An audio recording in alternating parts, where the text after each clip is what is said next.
이 시간 함께 모여 예배하는 우리 모두 위에 주님의 사랑과 평안이 가득하시기를 주님의 이름으로 축복합니다. 오늘은 말씀드린 대로 사순절의 첫 시작인 제2의 수요일입니다. 이 사순절이 기준이 되는 건 바로 부활절이죠. 예수 그리스도의 부활을 기념하는 이 부활절은 성탄절과 함께 교회의 가장 중요한 절기입니다. 그래서 이 부활절을 중심으로 앞으로는 사순절, 뒤에는 성령 강림절이 교회력으로 자리를 잡았습니다. 그렇게 중요하다고 생각하는 절기에서 성탄절은 12월 25일이라고 명확하게 규정하고 있지만 왜 부활절은 매년 다를까요?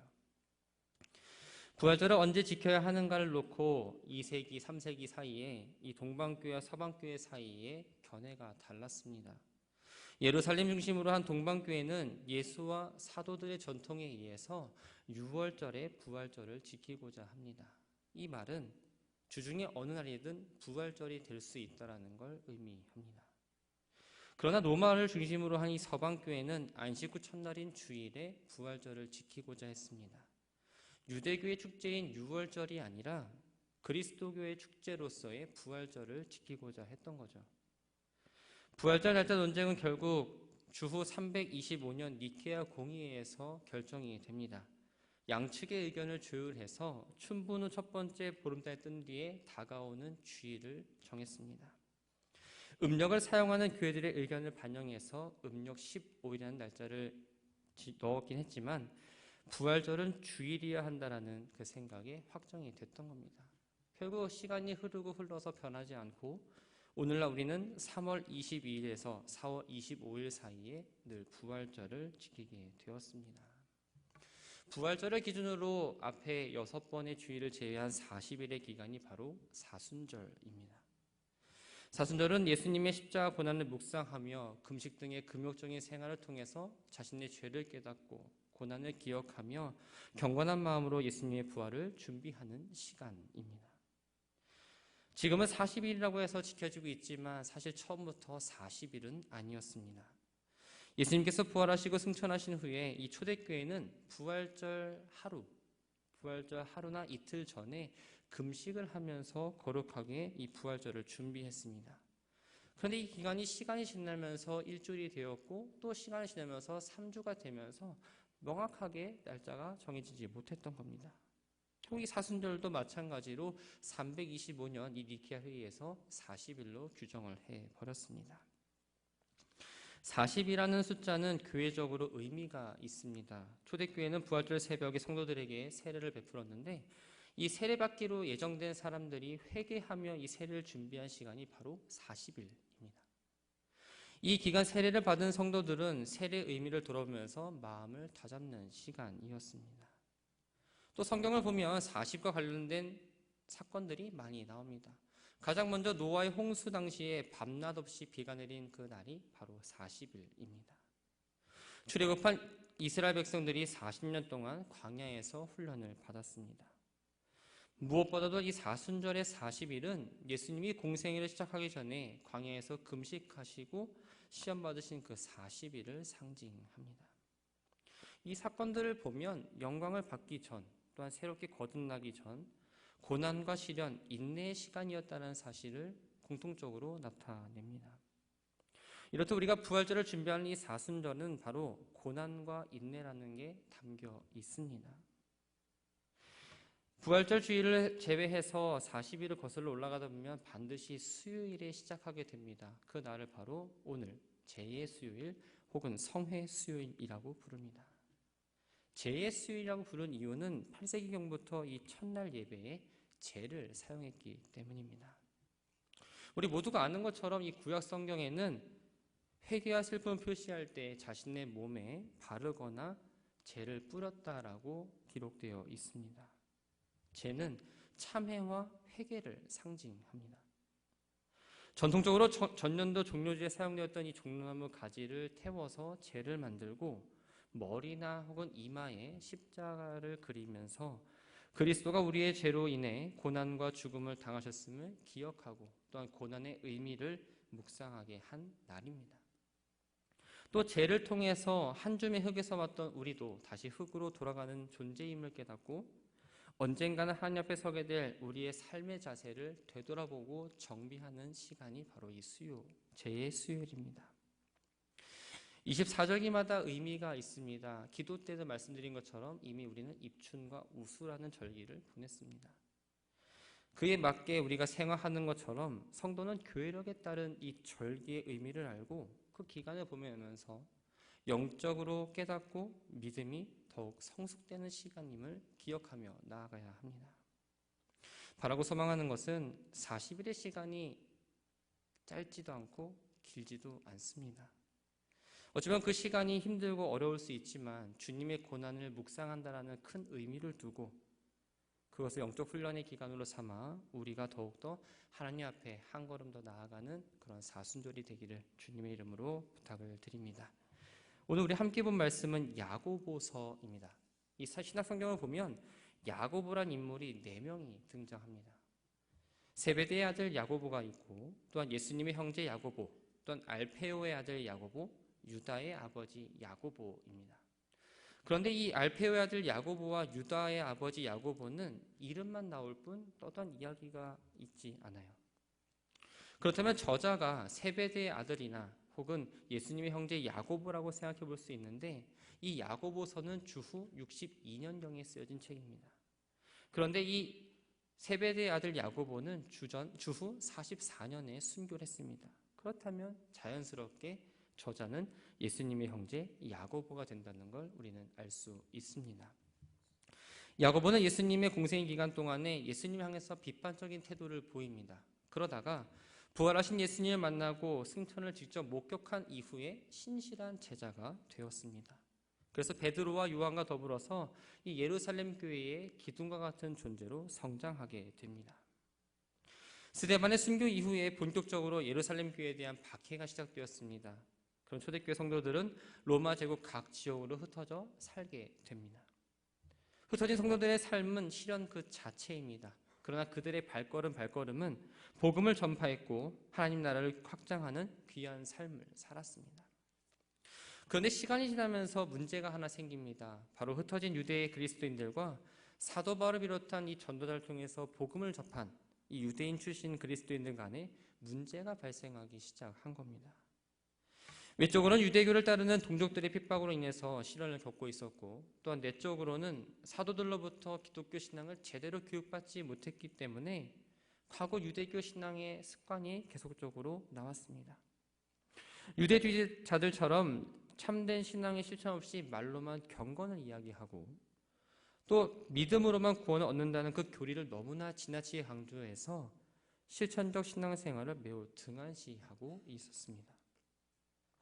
성도들끼리 서로 비방하며 다툴 뿐 아니라 가난한 자를 보호해주고 사랑했던 모습은 없고 그들을 무시하고 차별하는 모습을 보입니다. 이런 상황을 알게 된 예루살렘 교회 초대 지도자였던 야고보가 신앙적으로 성숙하지 못한 성도들이 이러한 갈등을 잘 회복하고 교회 공동체 하나됨을 위해서 이들에게 권고하고자 이 편지를 보냈던 겁니다. 신약 성경에는 21개의 서신서가 있습니다. 그 가운데에 그리스도인들의 신앙 또한 윤리적 실천 의무를 가장 강조하는 책이 바로 이 야고보서입니다. 그래서 신약의 잠언 혹은 신약의 아모스라고도 불리는 책입니다. 오늘 본문을 보기 전에 그 앞에는 야고보가 성도가 누구인지를 알려줍니다. 18절 말씀을 보면 그가 그 피조물 중에 우리로 한 1000열매가 되게 하시려고 자기의 뜻을 따라 진리의 말씀으로 우리를 낳으셨느니라 라고 말합니다. 예수를 믿는 사람을 가리켜서 성도라고 말합니다. 성도는 거룩한 사람을 말하죠.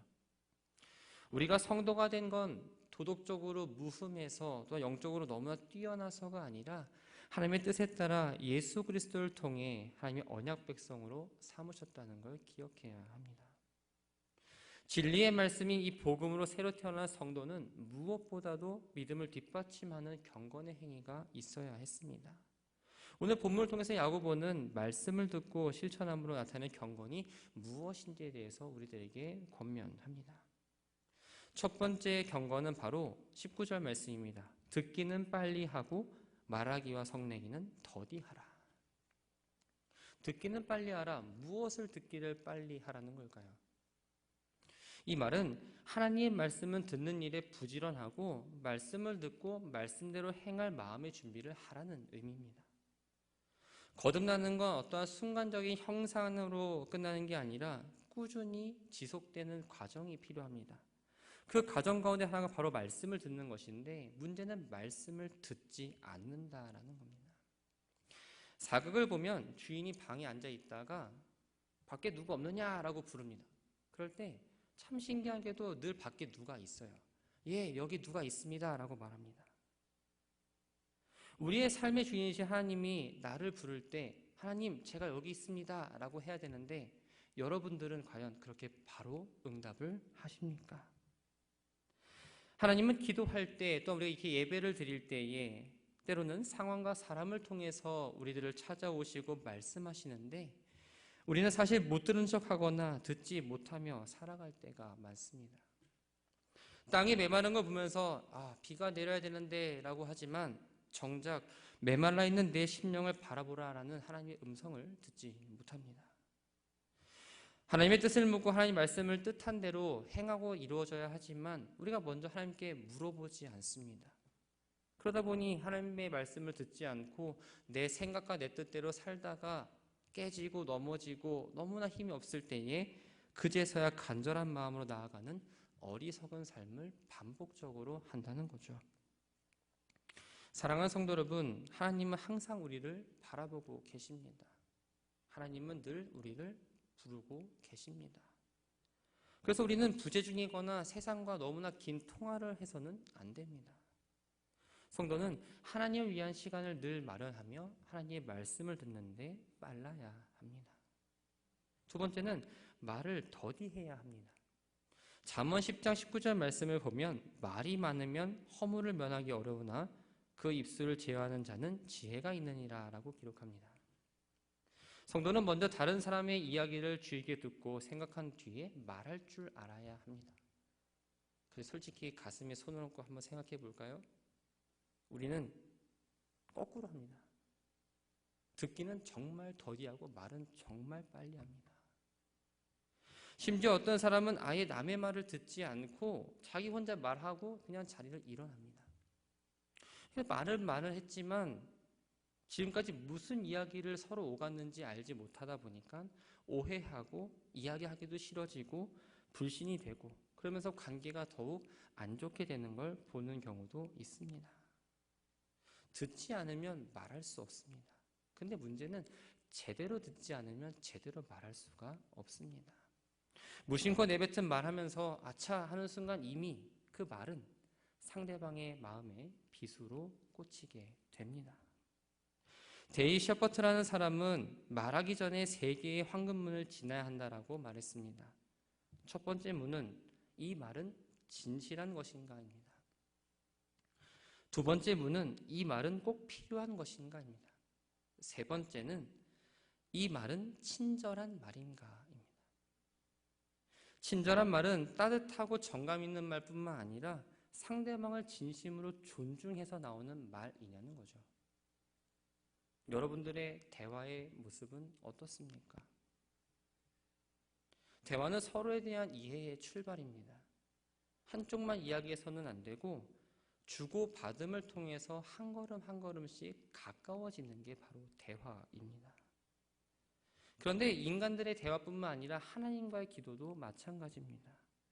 일방적으로 나의 요구만 잔뜩 늘어놓고 하나님 말씀을 듣지 않는다면 그 기도는 바른 기도라고 말할 수 없습니다.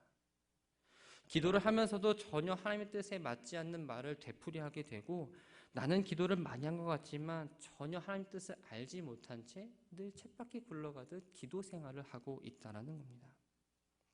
야고보는 26절에서 혀에 재갈을 물리라 라고 말하고 있고 3장 2절에서는 말에 실수가 없는 자가 온전한 사람이다 라고 말합니다. 상대방의 말을 듣기 전에 이미 내가 하고 싶은 말 먼저 하는 것, 그래서 경솔하고 어리석은 사람이 되어서는 안 된다라는 겁니다. 다른 사람의 말을 먼저 잘 들어주시고 신중히 생각하고 말하는 성숙함을 가져야 합니다. 또 하나님과의 대화에 있어서는 속히 듣고 말하기를 더디함으로 경건한 성도의 삶을 살아가시길 바랍니다. 세 번째는 성내기를 더디하라입니다. 아마 가장 어려운 게 바로 이 성내기를 더디하라 아닐까 싶습니다. 화를 안 내고 살 수는 없죠. 그런데 이 화내를 내는 게 내 마음을 황폐하게 할 뿐만 아니라 하나님과의 관계를 어긋난다게 한다는 걸 깨닫는 순간 우리는 화를 내지 않도록 노력합니다. 그래서 우리는 화를 가급적 내지 않도록 해야 하죠. 솔로몬은 잠언 19장 11절에서 이렇게 말합니다. 노하기를 더디하는 것이 사람의 슬기다. 반대로 성내는 것과 관련해서 잠언 15장 1절에서는 과격한 말은 노를 격동한다라고 이야기합니다. 가끔 우리 공동체, 우리 교회뿐만 아니라 우리의 삶 가운데 보면 의견이 나누어지고 조율이 되지 않으면 감정의 골이 깊어집니다. 서로 나의 이익을 위해서가 아니라 우리 공동체의 이익을 위해서라면서 화를 내는데 공동체라는 이름 아래 내가 하는 화는 의로운 분노다라고 생각을 합니다. 그런데 야고보 사도는 사람이 성내는 것이 하나님의 의를 이루지 못한다라고 우리들에게 지금 이야기해주고 있습니다. 마음속에 이 화가 자리 잡고 있을 때 하나님의 의를 실천할 수 없고 내 마음속에 화가 있을 때 하나님의 말씀을 온전히 받을 수 없다라는 겁니다. 누군가 내 마음에 들지 않는다고 해서 상대방을 향해서 분노의 불을 지피는 게 아니라 그 분노의 불을 가지고 하나님 앞에 나와야 합니다. 그것이 성숙한 성도의 모습입니다. 그것이 기도의 제목이 되고 그게 바로 거듭남입니다. 야고보는 다시 한번 우리들에게 권면합니다. 21절 말씀을 보면 그러므로 모든 더러운 것과 넘치는 악을 내버리고 너희 영혼을 능히 구원할 바 마음이 심어진 말씀을 온유함으로 받으라. 온유함. 이 말의 말뜻은 사나운 짐승이 길들여진 상태입니다. 또 고열로 힘들어하는 사람이 약을 먹고 진정된 상태를 말하고 목이 말라서 갈증 가운데 있는 상태에서 물을 마심으로 갈증이 해결된 상태를 말합니다. 이 말을 화에 대입해 보자면 거칠고 불같은 마음을 통제하고 누그러진 상태가 바로 온유함입니다. 성경에서 온유한 사람의 대표적 인물을 꼽자면 바로 모세입니다. 민수기 12장 3절을 보면 모세를 가리켜서 온유함이 지면의 모든 사람보다 더하더라 라고 말합니다.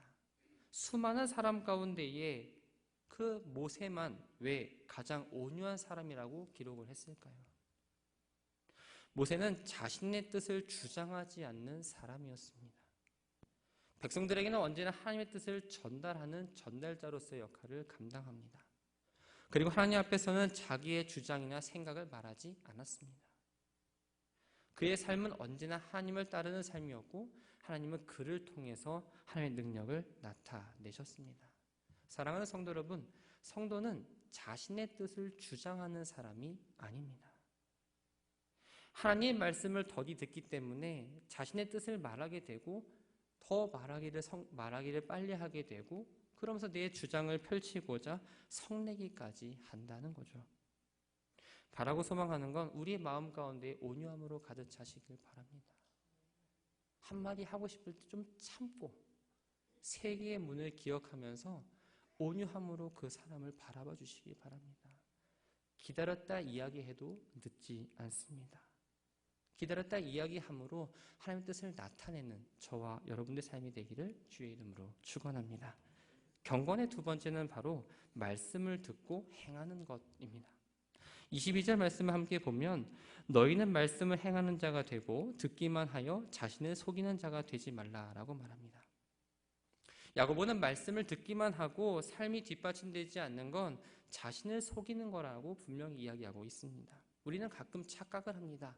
내가 매일 주어진 예배를 잘 참석하고 부흥이 있으면 부흥에 참석하고 또 사경에 있으면 사경에 참석하면 나는 참 신실하게 잘 살아오겠다고 생각을 합니다. 그런데 그 참석하는 게 나를 의로움으로 인도하는 것도 또한 하나님 앞에 인정받게 하는 어떠한 자체가 아니라는 것을 우리는 분명히 알아야 한다는 거예요. 예수님께서는 이렇게 말씀하십니다. 누구든지 나의 이 말을 듣고 행하는 자는 그 집을 반석 위에 지은 지혜로운 사람이라. 예수님이 많은 사람들 앞에서 설교를 하셨습니다. 근데 그 가운데 어리석은 사람은 말씀에 대해서 아무런 반응을 하지 않았습니다. 설교를 듣고 오늘 목사님 말씀이 참 은혜로웠어, 참 좋았어 라고 가끔 말씀하시고 돌아갑니다. 근데 거기서 끝나서는 안 된다라는 거예요.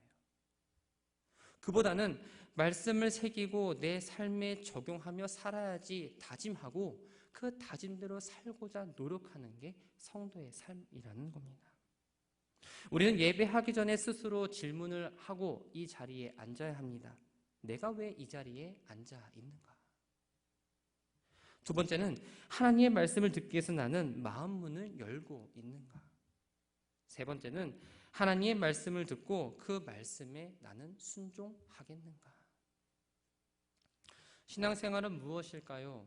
많은 것들을 표현할 수 있지만 저는 신앙생활은 들음과 행함을 좁혀가는 시간이라고 생각을 합니다. 성도는 말씀을 단지 받기만 하는 존재가 아니라 말씀을 듣고 우리의 손과 발을 통해서 끊임없이 해석되어져야 되는 것, 그것이 바로 성도의 삶이라는 겁니다. 가나의 혼인잔치에서 예수님께서 하인들에게 항아리 어기까지 물을 채운 뒤에 떠서 연회장에게 갖다 주라라고 말씀하셨습니다. 하인들이 그 말씀에 순종했을 때 잔치집에는 기쁨이 가득하게 됩니다. 만약 하인들이 순종을 하지 않았다면 어떻게 되었을까요? 사랑하는 성도 여러분, 우리는 어떻습니까? 우리는 늘 말씀을 너무 쉽게 아주 편하게 자주 듣게 됩니다. 말씀을 듣지만 손과 발이 움직이기보다는 귀에서 맴돌거나 혹은 귀에서 놓치고 지나가지는 않으십니까? 세상은 많이 아는 게 중요하다라고 말합니다. 물론 성경에 대해서 많이 아는 것 중요하지만 그보다 더 중요한 건 한 말씀이라도 삶으로 나타내는 게 더 중요합니다. 말씀을 듣고도 손과 발로 나타내지 못하는 것 두고서 야고보는 이렇게 이야기합니다. 누구든지 말씀을 듣고 행하지 아니하면 그는 거울로 자기의 생긴 얼굴을 보는 사람과 같아서 제 자신을 보고 가서 그 모습이 어떠했는지 곧 잊어버린다. 집에 거울은 다 하나씩 있을 겁니다. 물론 교회로 오시기 전에도 거울을 보셨을 겁니다. 왜 보셨을까요? 맛있는 밥을 먹고 혹시 뭐가 끼진 않았나 확인하고, 또한 내 옷 매무새가 단정하지 않으면 단정하게 하고자 우리는 거울을 봅니다. 성도는 하나님의 말씀에 비추어서 부끄럽고 추악한 것들을 찾고 조금씩 닦아내는 과정이 필요합니다. 성경의 지식으로는 새로워지지 않습니다. 말씀을 듣고 말씀을 마음판에 새기고 내가 그 말씀대로 살아낼 때에 우리는 새로워집니다. 그래서 야고보는 복음을 듣고 잊어버리는 자가 아니라 순종하는 자가 복이 있다라고 말을 합니다. 우리가 말씀을 듣고 그 말씀대로 사는 게 중요한 이유는 바로 그 안에 기쁨이 있기 때문입니다.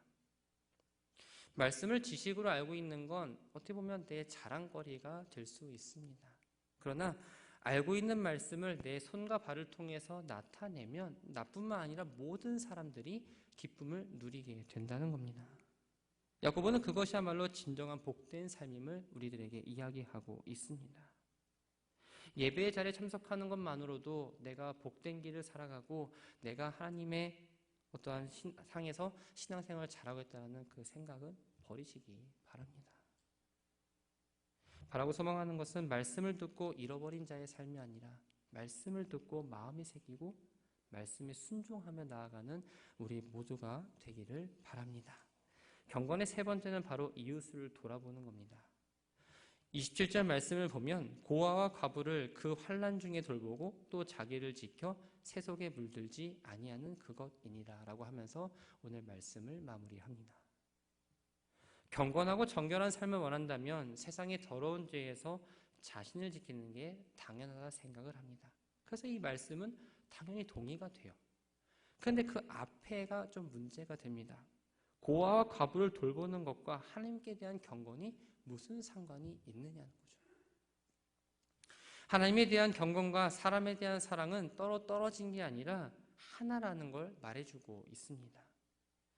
경건하다면서 사람을 사랑하지 않는다면 그것 또한 진정한 경건이 아니고, 사람을 사랑한다라고 하지만 하나님을 사랑하지 않는다면 그 역시 진정한 사랑이 아니다라는 겁니다. 이웃에 대한 돌봄은 억지나 강요로 되지 않습니다. 내가 하나님께 받은 은혜가 있기 때문에, 내가 하나님께 받은 사랑을 알기 때문에 그 사랑을 그대로 흘려 보내는 겁니다. 오늘 주신 말씀을 다시 한번 되돌아봅니다. 예수를 구주 영접하고 믿는다는 건 자신의 옛 자아를 버리고 복음의 진리로 살기를 다짐하는 그 모습입니다. 그래서 우리는 예수 그리스도를 믿고 성도라는 직분을 받았습니다. 오늘 주신 말씀을 통해서 우리는 단지 교회를 다닌 신자가 아니라 하나님을 믿는 성도인지를 고민해 봐야 합니다. 성도는 말씀을 듣는 것에 힘쓰고 들은 말씀을 손과 발로 해석하며 하나님을 향해 모았던 그 손길을 이제는 세상을 향해서 뻗을 수 있는 사람들이어야 합니다. 그래서 우리가 가는 발걸음마다 그리스도의 향기를 풍기는 경건의 소유자가 되어야 합니다. 성도의 삶은 바로 경건의 삶입니다. 경건은 지식이 많고 기도를 많이 하고 성령 체험을 많이 받은 이에게 하는 표현이 아니라 하나님의 말씀이 내 안에 심기고 다른 사람을 향해서 몸으로 해석될 때 나타나는 결과입니다. 우리는 오늘부터 4월 8일까지 40일 동안 사순절을 살아갑니다. 하나님과 관계뿐만 아니라 주신 말씀이 새겨서 경건의 길을 잘 살아가시길 바랍니다. 그래서 부활의 기쁨을 맛보고 40일 끝났으니까 다시 옛자로 살아야지가 아니라 오늘을 시작으로 해서 우리의 앞으로의 믿음의 여정이 늘 경건한 삶을 살도록 다듬어지고 또 깨어지고 또 다시 다듬어지고 하는 반복되는 순간이지만 부활의 기쁨과 함께 더불어서 우리의 삶이 늘 행복하고 즐겁고 믿음의 여정이 늘 기쁜 우리 모두의 삶이 되기를 주님의 이름으로 축원합니다.